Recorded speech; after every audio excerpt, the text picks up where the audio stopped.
बहू कहाँ मर गई? अंदर से आवाज आई, जिंदा हूँ माँ जी।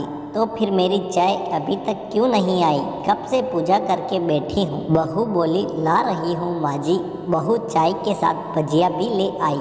सास ने कहा, तेल का खिलाकर क्या मारोगी? बहू ने कहा, ठीक है माँ जी, ले जाती हूँ। सास ने कहा, रहने दे, अब बना दिया है तो खा लेती हूँ। सास ने भजिया उठाई और कहा, कितनी गंदी भजिया बनाई है तुमने। बहू बोलती है, माँ जी मुझे कपड़े धोने हैं, मैं जाती हूँ। बहू दरवाजे के पास छिपकर खड़ी हो गई। सास भजिया पर टूट पड़ी और पूरी भजिया खत्म कर दी। बहू मुस्कुराई और काम पर लग गई। दोपहर के खाने का वक्त हुआ। सास ने फिर आवाज लगाई, कुछ खाने को मिलेगा? बहू ने आवाज नहीं दी। सास फिर चिल्लाई, भूखे मारोगी क्या? बहू आई, सामने खिचड़ी रख दी। सास गुस्से से, ये क्या है? मुझे इसे नहीं खाना, इसे ले जाओ। बहू ने कहा, आपको डॉक्टर ने दिन में खिचड़ी खाने को कहा है, खाना तो पड़ेगा ही। सास मुंह बनाते हुए, हाँ तू मेरी माँ बन जा। बहू फिर मुस्कुराई और चली गई। आज इनके घर पूजा थी। बहू सुबह 4 बजे से उठ गई। पहले स्नान किया, फिर फूल लाई, माला बनाई, रसोई साफ की, पकवान और भोज बनाया। सुबह के 10 बज गए। अब सास भी उठ चुकी थी। बहू अब पंडित जी के साथ भगवान के वस्त्र तैयार कर रही थी। आज ऑफिस की छुट्टी भी थी। उनके पति भी घर पर थे। पूजा शुरू हुई। सास चिल्लाती, बहू ये नहीं है, वो नहीं है। बहू दौड़ी दौड़ी आती और सब करती। अब दोपहर के 3 बज गए थे। आरती की तैयारी चल रही थी। पंडित जी ने सबको आरती के लिए बुलाया और सबके हाथों में थाली दी। जैसे ही बहू ने थाली पकड़ी, थाली हाथों से गिर पड़ी। शायद भोज बनाते हुए बहू के हाथों में तेल लगा था, जिसे वो पोंछना भूल गई थी। सारे लोग तरह तरह की बातें करने लगे। कैसी बहू है, कुछ नहीं आता, एक काम भी ठीक से नहीं कर सकती, ना जाने कैसी बहू उठा लाए, एक आरती की थाली भी नहीं संभाल सकती। उसके पति भी गुस्सा हो गए, पर सास चुप रही, कुछ नहीं कहा, बस यही बोल के छोड़ दिया, सीख रही है, सब सीख जाएगी धीरे धीरे। अब सबको खाना परोसा जाने लगा। बहुत दौड़ दौड़ के खाना देती, फिर पानी लाती। करीब 70-80 लोग हो गए थे। इधर 2 नौकर और बहू अकेली, फिर भी वह सारा काम बहुत ही अच्छे तरीके से करती। अब उसकी सास और कुछ आस पड़ोस के लोग खाने पर बैठे। बहू ने खाना परोसना शुरू किया। सबको खाना दे दिया गया। जैसे ही पहला निवाला सास ने खाया, तुमने नमक ठीक से नहीं डाला क्या? एक काम ठीक से नहीं करती, पता नहीं मेरे बाद कैसे ये घर संभालेगी। आस पड़ोस वालों को तो जानते ही हो ना साहब, वो बस बहाना ढूंढते हैं नुक्स निकालने का। फिर वो सब शुरू हो गए, ऐसा खाना, ऐसी बहू, ये वो वगैरह वगैरह। दिन का खाना हो चुका था। अब बहू बर्तन साफ करने नौकरों के साथ लग गई। रात में जगराता का कार्यक्रम रखा गया था। बहू ने भी 1-2 गीत गाने के लिए स्टेज पर चढ़ी। सास जोर से चिल्लाई, मेरी नाक मत कटा देना, गाना नहीं आता तो मत गा, वापस आ जा। बहू मुस्कुराई और गाने लगी। सबने उसके गाने की तारीफ की, पर सास मुंह फुलाते हुए बोली, इससे अच्छा तो मैं गाती थी जवानी में, तुझे तो कुछ भी नहीं आता। बहू मुस्कुराई और चली गई। अब रात का खाना खिलाया जा रहा था। उसके पति के ऑफिस के दोस्त साइड में ही ड्रिंक करने लगे। उसका पति चिल्लाता, थोड़ा बर्फ लाओ, तो सास चिल्लाती, यहाँ दाल नहीं है।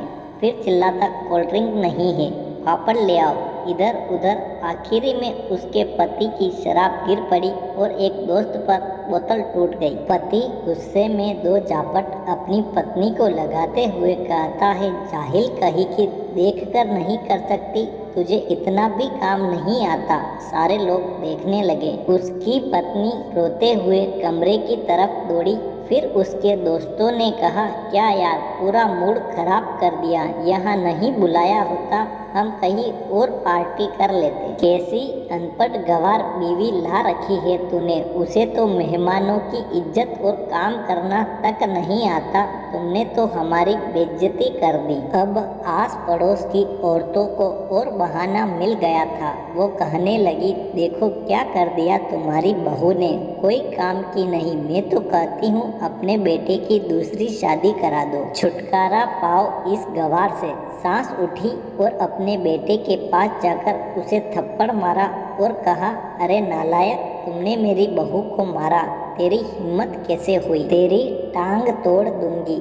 उसके बेटे के दोस्त कुछ कहने ही वाले थे, उसकी माँ ने घूरते हुए कहा, चुप, बिल्कुल चुप, यहाँ दारू पीने आए हो, जबकि पता है आज पूजा है और तुम्हें पार्टी करनी है। कैसे संस्कार दिए हैं तुम्हारे माता पिता ने। और किसने मेरी बहू को जाहिल बोला, जरा इधर आओ, चप्पल से मारूंगी अगर मेरी बहू को किसी ने एक भी शब्द कहा तो। अरे पापी, तूने उस लड़की को बस इसलिए मारा कि तेरी शराब की ग्लास टूट गई। पापी, वो बच्ची सुबह 4 बजे से उठी है, घर का सारा काम कर रही है, ना सुबह से नाश्ता किया ना दिन का खाना खाया, फिर भी हंसते हुए सबकी बातें सुनते हुए ताने सुनते हुए घर के काम में लगी रही। तेरे यार दोस्तों को वो अच्छी नहीं लगी, जूते से मारूंगी तेरे दोस्तों को जो कभी उन्होंने ऐसा कहा।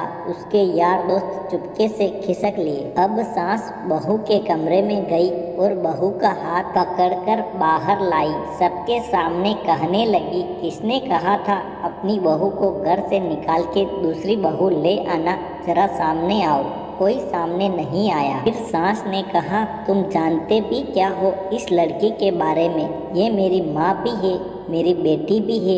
माँ इसलिए मुझे गलत काम करने पर डांटती है और बेटी इसलिए कभी कभी मेरी दिल की भावनाएं समझ जाती है। मेरी दिन रात सेवा करती है, मेरे 1000 ताने सुनती है, पर एक शब्द भी गलत नहीं कहती, ना सामने ना पीठ पीछे। और तुम कहते हो दूसरी बहू ले आऊं। याद है ना छुटकी की दादी, अपनी बहू की करतूत। सास ने गुस्से में पड़ोस की महिला को कहा, अभी पिछले हफ्ते ही तुम्हें मियाँ बीवी भूखे छोड़ घूमने चले गए थे। मेरी इसी बहू ने 7 दिनों तक तुम्हारे घर पर खाना पीना, यहाँ तक कि तुम्हारे पैर दबाने जाती थी और तुम इसे जाहिल बोलती हो। जाहिल तो तुम सब हो जो कोयले और हीरे में फर्क नहीं जानते। अगर आइंदा मेरी बहू के बारे में किसी ने एक लफ्ज भी बोला तो मुझसे बुरा कोई नहीं होगा, क्योंकि ये मेरी बहू नहीं मेरी बेटी है। बहू सिसकियाँ लेते हुए कमरे में चली गई। सास ने एक प्लेट उठाई और भोजन परोसा, बहू के कमरे में खुद ले गई। सास को भोजन लाते देखा तो बहू ने कहा, अरे माँ जी, आप क्या कर रही हो, मैं खुद ले लेती। सास ने प्यार से ताना मारते हुए कहा, डर मत, इसमें जहर नहीं है, मार नहीं डालूंगी तुझे। तुझे नई सास चाहिए होगी, पर मुझे अभी भी तू ही मेरे घर की बहू चाहिए। बहू ने अपनी सास को रोते हुए गले से लगा लिया। सास भी रो दी पहली बार और कहा, चल खाना खा ले। फिर मजाक करते हुए कहा, फिर मेरे पैर दबाने चले आना, और ये ख्याल मन में मत लाना कि सास पैर बोलती है, किसी दिन मैं इसका गला दबा दूंगी, क्योंकि कभी मैं भी यही सोचती थी। दोनों खूब हंसने लगती है। कुछ रिश्ते बहुत मीठे होते हैं, बस बातें कड़वी होती है।